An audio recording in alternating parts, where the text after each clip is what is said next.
Guys, কেমন আছো তোমরা সবাই? আজ চলে এসেছি ড্রিমল্যান্ড নার্সিং হোমে। মা এখানে অ্যাডমিট ছিল। মায়ের 3টা অপারেশন হয়েছে। এই 5 দিন মা অ্যাডমিট ছিল। আজকে ছুটি করিয়ে বাড়ি নিয়ে যেতে এসেছি। যে মা দেখতে পাচ্ছ, ডান হাতে চ্যানেল করা ছিল, চ্যানেলটা খুলে এই যে ব্যান্ডেজ করে দিয়েছে।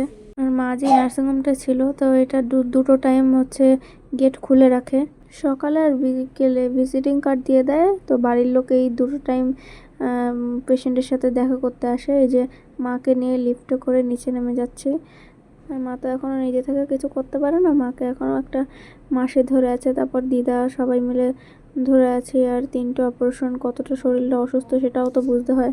গাড়ির জন্য 1.5 থেকে 2 ঘন্টা ওয়েট করার পর এই যে গাড়ি এসছে। আর আমি, বাবা, ভাই সবাই বাইরে ওয়েট করছিলাম, কারণ 4টে থেকে আমার মায়ের গেট খুলবে। যে রুমে ছিল সেখানকার আমাদের ভিজিটিং কার্ড দেওয়া ছিল 4টে থেকে 6টা পর্যন্ত। আর তার আগে মায়ের ছুটি হয়েছে 4টে থেকে 6টা পর্যন্ত ছিল বলে আমরা তার আগে কেউ মাকে নিয়ে আসতে পারিনি। নার্সিংহোমের বাইরে অনেক গাড়ি ছিল, ওইগুলোও ভাড়া করতে পারতাম, কিন্তু নিজেদের চেনাশোনার লোক না থাকলে না একটু অসুবিধা হয়।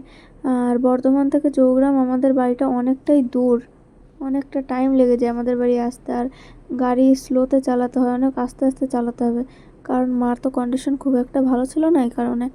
আর এরপরে এই যে আমরা আসছি, এত সুন্দর ওয়েদার, খুব ভালো লাগছিল ওয়েদারটা।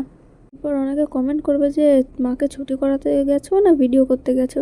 তো আমি মনে করি যে মন ভালো থাকলে সব ভালো। ওই যে আমার মা প্রথমে শুয়েছিল, তারপরে এই যে বসে আছে, আমার মাও দেখছে আমি ভিডিও করছি। তারপর আমার মা সবার একটু চোখে পড়লো যে বাইরে দেখো এত পাথরের ওপর এই যে একটা গাড়ি উঠে আছে, যে ভাবছিলাম ভয়ও লাগে না, আমাদের তো দেখেই কত ভয় লাগছিল। তাই দেখতে দেখতে আবার আমরা বাড়ির দিকে রওনা দিলাম। তো ভিডিওটা এই পর্যন্তই। ভালো লাগলে কমেন্ট, শেয়ার, লাইক করে দিও।